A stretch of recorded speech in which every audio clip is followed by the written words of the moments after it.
Dia do Consumidor, empresas de telefonia continuam liderando o ranking de reclamações. Nas alturas, o preço dos combustíveis assusta e revolta motoristas. Arte Suave, no Gama, projeto leva esporte e autoestima para crianças carentes.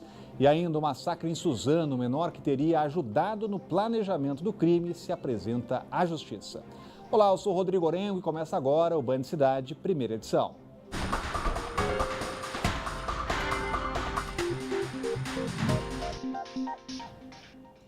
O Dia do Consumidor é hoje, mas a falta do poder aquisitivo de boa parte da população deixa a data pouco atrativa, sem contar os problemas enfrentados na relação com as empresas. E por esta razão, o Procon realiza até o fim do mês o mutirão para ajudar a solucionar reclamações ligadas a companhias eletrônicas, aliás, companhias telefônicas. Dia do Consumidor. Será que é uma data comemorada por quem entra nas lojas e vai comprar algum produto? Tá tudo muito caro, a gente compra um produto e paga praticamente por dois.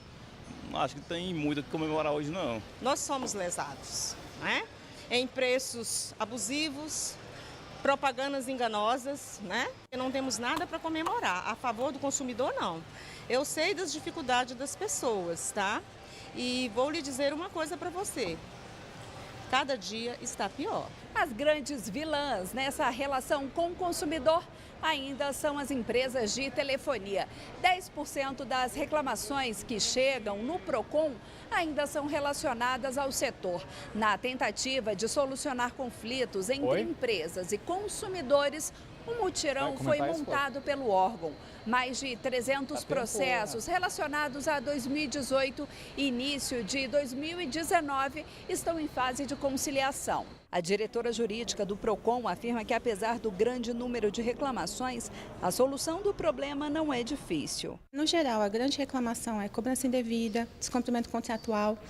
Então, as operadoras têm uma facilidade para resolver. São problemas que acontecem no dia a dia desse consumidor. Para esse especialista em direito do consumidor, antes de comprar, a pessoa deve estar atenta à reputação da empresa, algo que hoje pode ser conferido na internet. É claro que o consumidor também tem que ser responsável na sua avaliação, né? Até porque, eventualmente, se houver informações falsas, ele pode até responder por isso, mas eu diria que em 90% a 95% dos casos, isso é até um retorno para o fornecedor da qualidade do serviço, de modo ele a melhorar essa qualidade. Dica de dia para a gente conversar, inclusive com o Cláudio Humberto, já está com a gente por aqui, até porque, Cláudio, tem muito consumidor reclamando de problemas. Boa tarde. Exatamente, como disse ali uma das nossas entrevistadas, cada dia piora mais essa relação entre consumidores e produtores e vendedores, né? O que a gente verifica é o seguinte: nós temos uma legislação que é considerada das melhores do mundo, das mais avançadas, mas daí a sua aplicação vai uma distância muito grande. O que a gente tem são PROCONs, em geral, fracos, fragilizados, sem prestígio político e sem força. PROCON, os PROCONs em todos os estados, que não multam as empresas, não punem as empresas que se comportam mal com a sua clientela na proporção do mal que foi causado. Nos Estados Unidos, por exemplo, se você vai numa lanchonete fast food e quando chega na mesa e vê que na bandejinha não está lá aquela batatinha frita que você comprou, você volta lá e eles te dão a batatinha frita sem questionar, sem pedir nota, para checar se você pagou ou não pagou aquela batatinha frita. Sabe por quê? Porque isso, lá atrás, décadas atrás, gerou um processo que multou a McDonald's em milhões de dólares.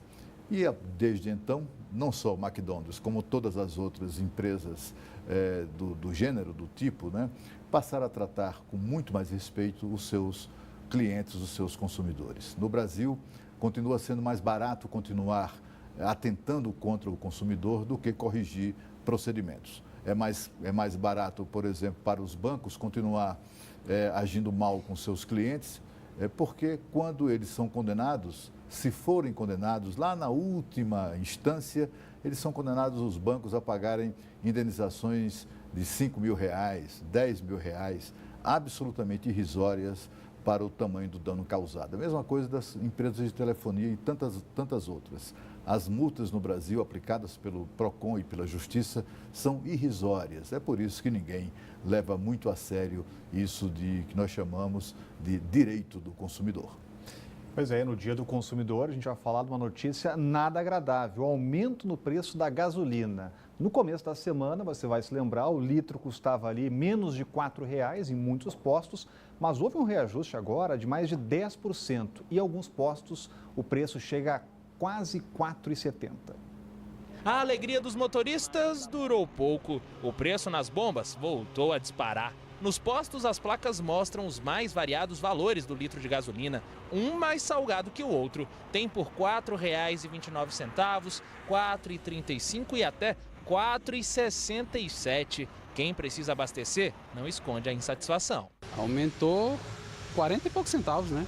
Uma lapada.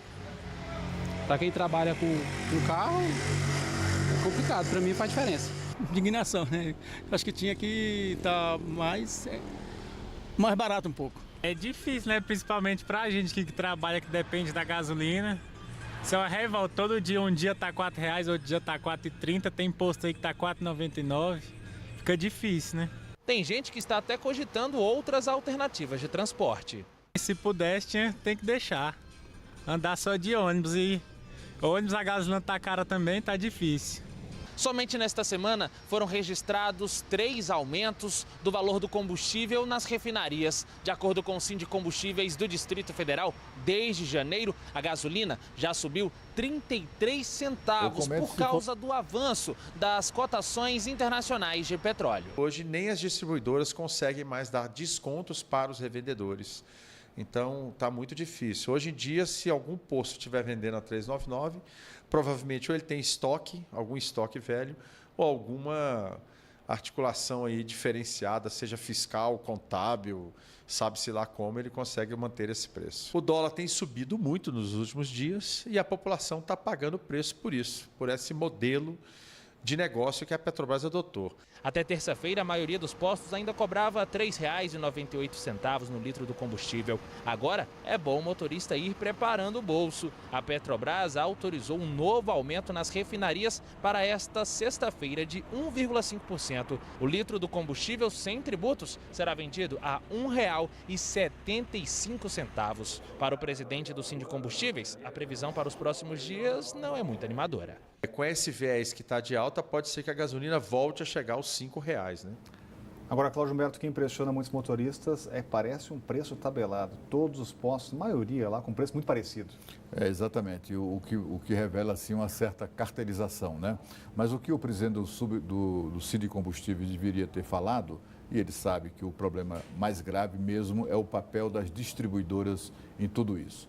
As distribuidoras atuam como atravessadoras. A alegria dos motoristas durou pouco. São meramente atravessadoras. As distribuidoras se beneficiam de uma resolução da Agência Nacional do Petróleo, muito suspeita, que sabe-se lá como é que eles conseguiram isso, que obriga aos produtores de gasolina, de óleo diesel e de etanol a entregar às distribuidoras tudo o que eles produzem. Quem quer que fabrique um sapato, um pão, um queijo, tem o direito de vender a quem quiser. No Brasil, combustíveis, só quem pode vender aos postos é a distribuidora. E aí o que é que eles fazem? Eles compram a gasolina por um preço e dobram esse valor quando fornecem a gasolina ou o diesel ou o etanol para o posto de combustível. É isso, a gestão disso que faz com que eles, para enganar os consumidores, enganar os trouxas, que eles tratam como trouxas, o que é que eles fazem? Eles aumentam durante 10 dias o preço do combustível, um aumento após o outro. Aí tem lá um dia que eles resolvem dar uma reduzidinha, que é para enganar o trouxa. No final das contas, no final do período, os aumentos que a distribuidora impõe aos postos de combustíveis, e são aumentos repassados aos clientes, são 10%, 20% superiores à inflação do período. E agora é oficial, o CPF virou o documento único para acessar informações e benefícios do governo. Carteira de trabalho, PIS, carteira de identidade. É tanto documento que às vezes muita gente se confunde. Mas agora o CPF vai valer para todos eles. A substituição de documentos pelo cadastro de pessoas físicas foi finalmente oficializada pelo governo. Com a medida, agora será possível usar somente o CPF para acessar informações, benefícios e dar andamento a processos administrativos em órgãos federais. O uso do CPF como alternativa não deverá fazer com que os documentos percam a utilidade. A CNH, por exemplo, seguirá sendo exigida enquanto os motoristas estiverem dirigindo, como prevê o Código de Trânsito.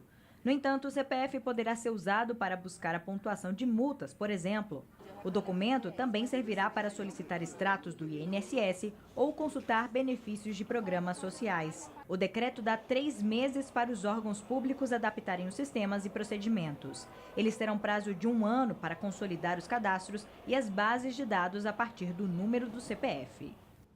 Começou ontem o pagamento do abono salarial do PIS e do PASEP para trabalhadores nascidos em maio e junho.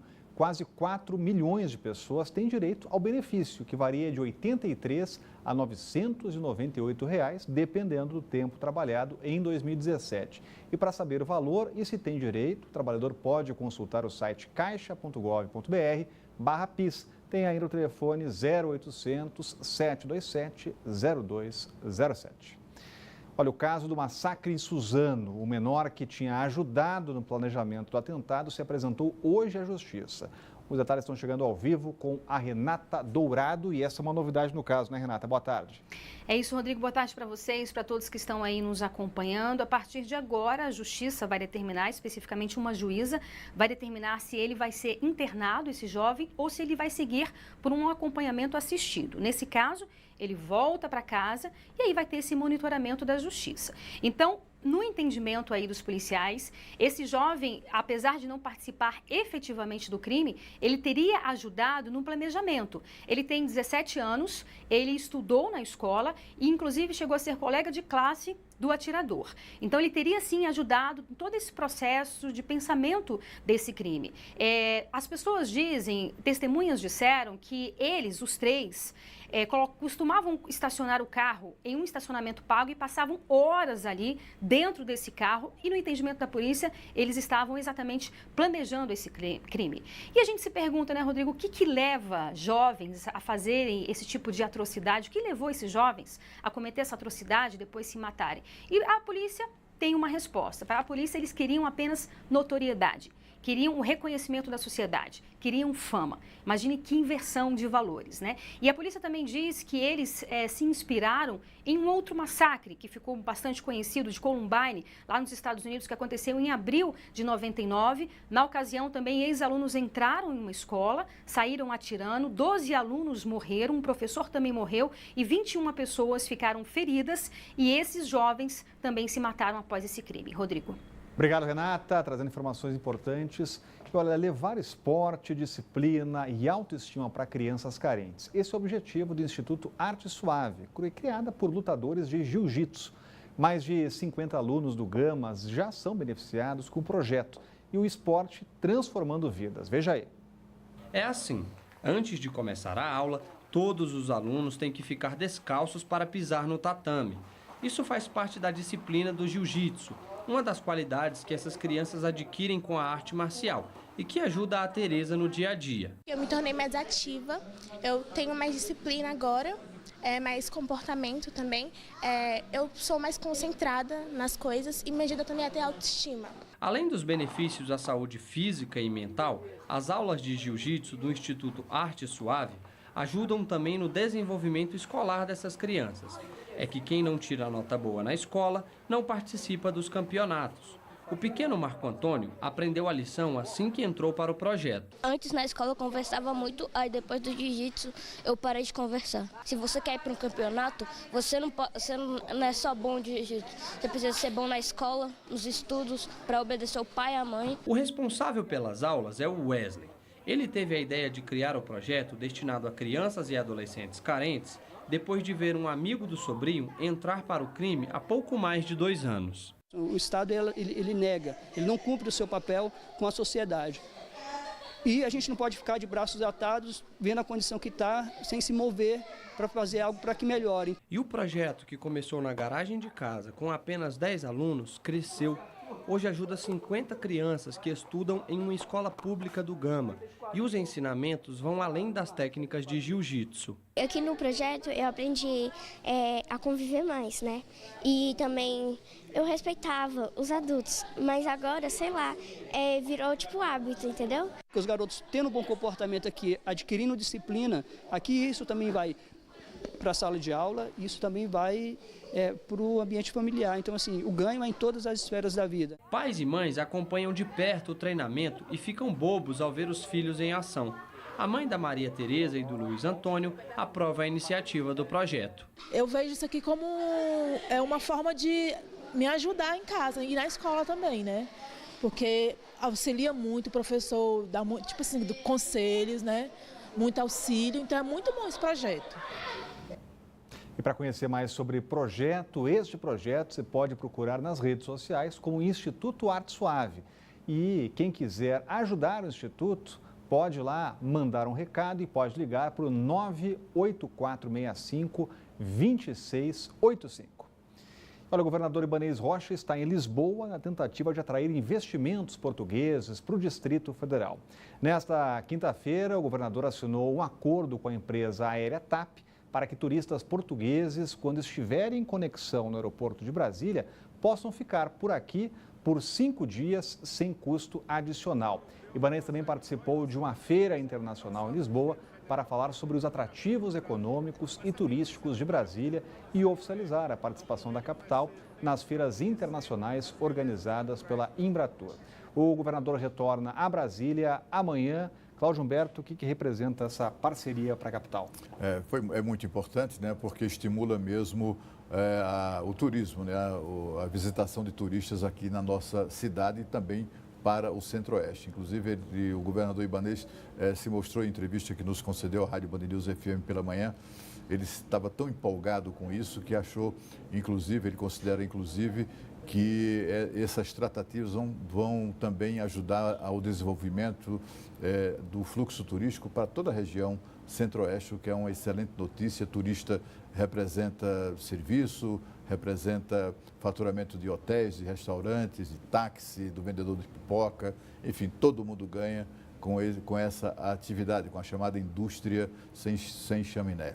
Durante a entrevista, o governador Ibanez Rocha também falou sobre a questão do funcionalismo. Depois que ele concedeu a paridade salarial da Polícia Civil com a Polícia Federal, que estava represada há uma década, isso acabou fazendo com que, animando a pelegada dos sindicatos do setor público a pretender o mesmo percentual de reajuste. O fato é que ninguém esteve, nenhuma outra categoria teve paridade represada por 10 anos, como foi o caso da Polícia Civil. Portanto, esse tipo de pretensão é, no mínimo, demagógica por parte da pelegada. E o governador disse que não tem o menor cabimento isso, que está pronto para democraticamente conversar com representantes de quaisquer categorias para conversar sobre qualquer assunto, mas não sobre isso, né? Ele disse que também não é homem de se sujeitar a pressões. Você já pensou em aplicar o dinheiro na Bolsa de Valores ou em outro tipo de investimento? Pois é, saiba como fazer a escolha certa. Nem sempre investir significa ganhar dinheiro, mas ao mesmo tempo, algumas opções podem garantir bons rendimentos. Então entenda melhor na reportagem. Tem muita gente por aí falando em investimentos, mas nem todo mundo possui uma realidade financeira que permita sonhar tão alto. Tá difícil, mulher. Não tem como investir, que não sobra, é tanta conta. E se fosse sobrar, de repente, mês que vem tá sobrando dinheiro, o que você ia fazer com esse dinheiro? Eu ia colocar na poupança e juntar para uma viagem. Viajar pode até ser prazeroso, mas definitivamente não traz mais dinheiro para o bolso. Nem mesmo colocar o que sobra na poupança tem sido uma boa opção, segundo os investidores. Se o objetivo for mesmo aumentar a renda, o melhor a fazer é parar de pensar na crise e buscar orientação financeira. Foi assim que Davidson passou de vendedor de motos a empresário e consultor financeiro de sucesso. Em meio à crise econômica mundial de 2008, de tanto ouvir falar sobre a tal Bolsa de Valores, se interessou sobre o assunto, estudou o mercado e passou a investir. Eu costumo dizer que naquela época eu tinha o dia para viver e a noite para dormir. Então, alguma coisa eu tinha que fazer. E o que eu tive que fazer foi buscar um meio para poder mudar a vida financeira, né? Nem tudo foram flores, mas saber perder e ainda assim continuar geralmente fazem parte de uma história de resultados positivos. Tive prejuízos, cheguei a utilizar dinheiro de aluguel, pensando, agora eu vou colocar o dinheiro do aluguel e vou fazer o dinheiro do aluguel, vou pagar o aluguel e ainda vou ficar com o dinheiro do aluguel. Tudo por água abaixo, perdi dinheiro do aluguel, perdi o aluguel. Então, assim, no início nunca vai ser fácil, eu acredito, para qualquer ramo. Este economista lembra que há uma variedade de investimentos que vão muito além da poupança e da Bolsa de Valores. A dica dele é procurar uma assessoria financeira para evitar possíveis golpes e perdas. A outra é ficar atento aos seguintes cuidados. Tudo começa com informação. Você tem uma curiosidade de começar a se informar, participar de alguns cursos, palestras, procurar instituições que estão na mídia aí fazendo divulgação dos produtos. Você tem alguns bons investimentos dentro de plataformas independentes hoje. Você tem investimentos em renda fixa, títulos públicos, e investimentos até um pouco mais arrojados, como multimercado, ações. Isso vai depender muito da carteira de cada investidor. Alexandre é empresário do ramo alimentício. Desde os 15 anos já tinha visão de investidor, montando o próprio negócio e reinvestindo o lucro para crescer. Fundamental fazer esse investimento, reinvestir na empresa, né? Você acredita no seu projeto, você acredita no seu negócio, uma boa parte você deve reinvestir, porque só cresce quem investe. E a seguir, o STF decide que somente a Justiça Eleitoral tem competência para julgar o Caixa 2. O Band Cidade volta daqui a pouco.